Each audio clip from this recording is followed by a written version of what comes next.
Here's an 1860 Colt 44 caliber I purchased and cleaned it up and found that the nipples for the cylinder were completely corroded in place. And I guess they can happen for quite a few reasons. First of all, by not cleaning it after it was fired and then just left sitting. As you can see, it is in pretty good condition, although they just won't move. So I cleaned the gun, soap and water, and cleaned these out with various solvents, whatever I could find. This was a recommended cleaner, anti-corrosion. I tried that. A few other things. Heated it up to dry after I cleaned it in a toaster oven to 150 degrees to make sure all the moisture was out for a half an hour. And purchased a nipple wrench, but to no avail. They weren't coming out. And I noticed the nipple wrench really didn't fit the shoulders of the nipples very well. It was relatively loose. So what I did was modified, this is another one, a nipple wrench so it would fit the shoulders. Very hard to see.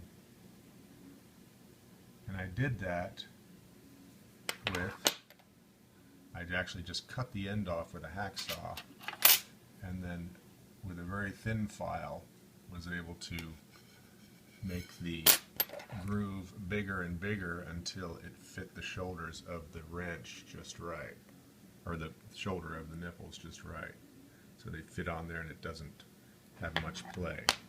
So that was the first thing, and they still wouldn't move, of course.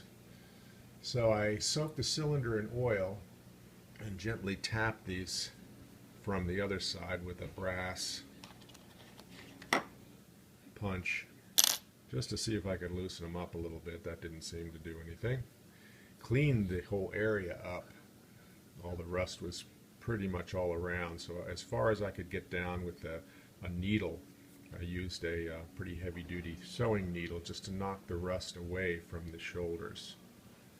And tried it again. Of course, that didn't do much. But now I'm still holding this and holding the nipple wrench and trying to not to ding it up at all. So after cleaning again, I got a pot from a thrift store for $1 and set the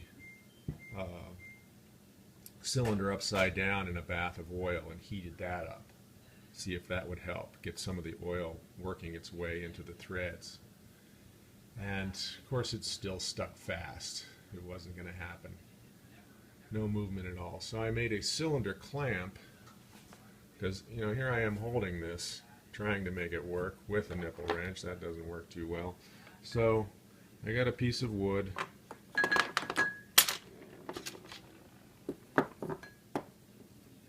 drilled a hole in it, and luckily I had this stuff.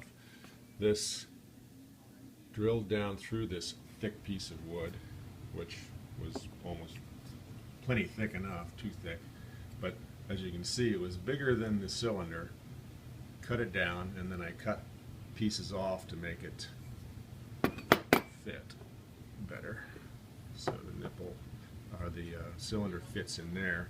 And then I just happened to have, luckily, a sheet of cork which went on the inside and shielded the cylinder from scratches and damage. And then of course you're going to need a vise to be able to hold that steady. Then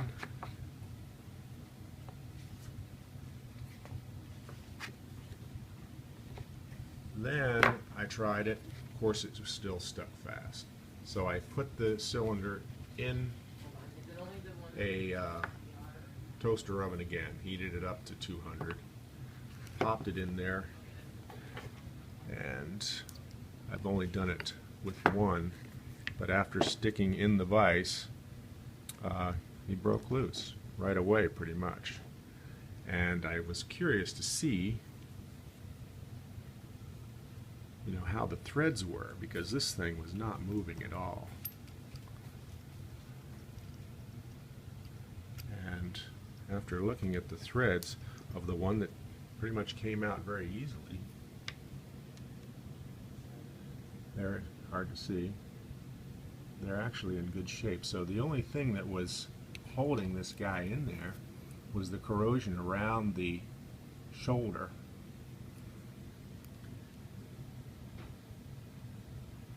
But the threads were pretty much intact, which made me really happy.